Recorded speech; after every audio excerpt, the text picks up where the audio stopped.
आयतुल कुर्सी 9 जुमलों से मिलकर एक मुकम्मल आयत बनी है। अल्लाहु ला इलाहा इल्ला हुवल हय्युल क़य्यूम नंबर 1, ला तअख़ुज़ुहु सिनतुन वला नौम नंबर 2, लहू मा फ़िस समावाति व मा फ़िल अर्ज़ नंबर 3। ठीक है, फिर मन ज़ल्लज़ी यशफ़अउ इंदहु इल्ला बिइज़्निही। ठीक है, नंबर 4, यअलमु मा बैना अयदीहिम व मा ख़ल्फ़हुम नंबर 5, फिर वला युहीतूना बिशैइन मिन इल्मिही इल्ला बिमा शा। ठीक है, आगे आता है वसिअ कुर्सियुहु समावाति वल अर्ज़, यह है नंबर 7। ठीक है, वला यऊदुहु हिफ़्ज़ुहुमा नंबर 8, व हुवल अलियुल अज़ीम नंबर 9। ठीक है, 9 जुमले। सबसे पहला जुमला है अल्लाहु ला इलाहा इल्ला हुवल हय्युल क़य्यूम। ये बहुत खूबसूरत जुमला है जो कि ख़त्म होता है अल्लाह ताला के 2 नामों पर। वो 2 नाम कौन से हैं? अल हय्य अल क़य्यूम।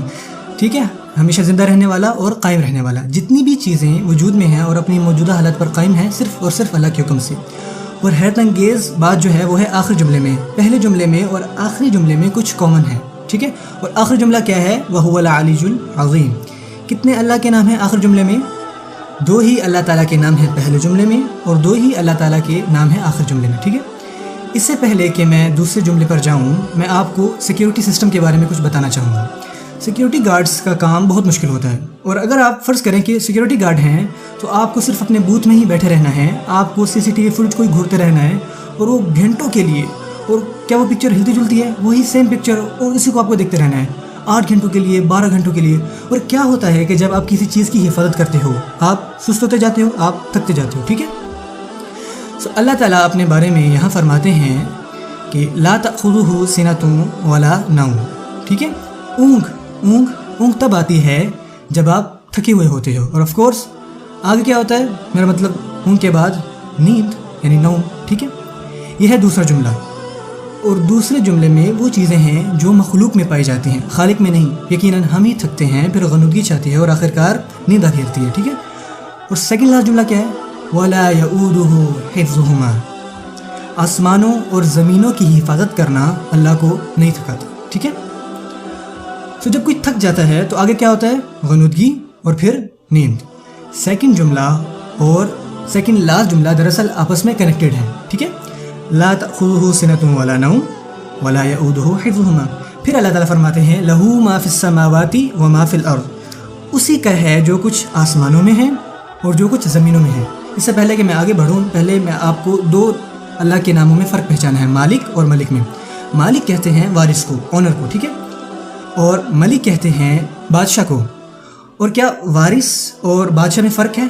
हाँ, विरासत होती है जायदाद के बारे में। ठीक है, पर बादशाहत इस बारे में नहीं होती।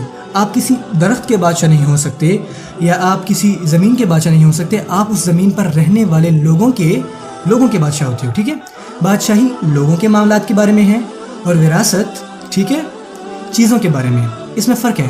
तो अल्लाह ताला फरमाते हैं लहू मा फ़िस समावाति व मा फ़िल अर्ज़। उसी का है जो कुछ आसमानों में है और जो कुछ ज़मीनों में है। ये इस बारे में है ओनरशिप, विरासत। ठीक है, और थर्ड लास्ट जुमला क्या है? वसिअ कुर्सियुहु समावाति वल अर्ज़। उसका तख्त, उसकी कुर्सी आसमानों और ज़मीनों पर हावी है। और जब अल्लाह ताला अपने तख्त के बारे में बात कर रहे हैं तो किस बारे में बात कर रहे हैं? बादशाहत। एक जुमले में अल्लाह ताला ने विरासत के बारे में कहा, ठीक है, और एक जुमले में अल्लाह ताला ने बादशाहत के बारे में कहा। सही है, अल्लाह ताला मालिक भी हैं और मलिक भी हैं। ठीक है, मालिक की सिफ़ात अल्लाह ताला ने लहू मा फ़िस समावाति व मा फ़िल अर्ज़ में रखी। ठीक है, और मलिक की सिफ़ात अल्लाह ताला ने रख दी वसिअ कुर्सियुहु समावाति वल अर्ज़ में। चौथा जुमला क्या है? मन ज़ल्लज़ी यशफ़अउ इंदहु इल्ला बिइज़्निही। सबसे पहले इस आयत को समझ लेते हैं। कौन आएगा और अल्लाह से शिफात करेगा सिवाय उनके जिनको अल्लाह इजाज़त दें। ठीक है, और शिफायत क्या है? ठीक है, आपके ताल्लुकात है। शिफात का मतलब है कि आप बस अपनी नौकरी खोने ही वाले थे कि आपके अंकल वहाँ के मैनेजर, और आप कहते हैं नहीं ये मेरे साथ है। ठीक है, ये मेरे साथ है, इस पर ज़रा आराम से। ये शिफात है। क़यामत वाले दिन हम सब बहुत बड़ी मुसीबत में होंगे और वहाँ पे कोई आएंगे, शिफात करेंगे और कहेंगे नहीं ये मेरे साथ हैं, प्लीज़ इनके साथ भले वाला मामला करें। ठीक है, हम अल्लाह से इसकी दुआ करते हैं कि हमें उन लोगों में से बनाए जिनको आप सल्लल्लाहु अलैहि वसल्लम की शिफात नसीब हो। ठीक है, سو یہ آیت اس بارے میں ہے کہ کسی کے پاس کچھ اختیار نہیں سوائے ان کے جن کو اللہ اختیار دے دے. پھر اللہ تعالیٰ فرماتے ہیں وَلَا يُحِيطُونَ بِشَيْءٍ مِّنْ عِلْمِهِ. ٹھیک ہے، یہ کچھ نہیں جانتے، وہ کچھ نہیں جانتے، وہ کچھ احاطہ نہیں رکھتے الا، ٹھیک ہے، سوائے بما شاء. چوتھے جملے میں اور چھٹے جملے میں اللہ تعالیٰ کے کسی سٹیٹمنٹ اور پھر اس میں ایکسیپشن کے بارے میں ذکر ہے.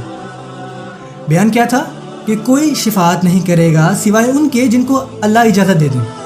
پھر اللہ تعالیٰ کیا فرماتے ہیں، وہ کچھ علم نہیں رکھتے سوائے ان کے جنہیں اللہ علم دے دیں، ادروائز وہ کچھ نہیں جانتے. چوتھا اور چھٹا جملہ ایک جیسا ہے، پہلا اور نواں، دوسرا اور آٹھواں، تیسرا اور ساتواں، چوتھا اور چھٹا. کیا بچا؟ درمیان والا جملہ. تو اللہ تعالیٰ کیا فرماتے ہیں درمیان میں، یعلم ما بین ایدیہم وما خلفہم. اللہ اکبر. وہ کہتے ہیں وہ جانتا ہے کہ کیا آگے ہے اور کیا پیچھے ہے، یعنی کہ وہ جانتا ہے کہ کیا آگے والی آیت میں ہے اور کیا پیچھے والی آیت میں ہے، اور اللہ تعالیٰ نے یہ آیت درمیان میں ڈال دی. ٹھیک ہے، اللہ تعالیٰ فرماتے ہیں کہ مجھے پتہ ہے کہ کیا آگے ہے اور کیا پیچھے ہے. کون ایسے بات کرتا ہے؟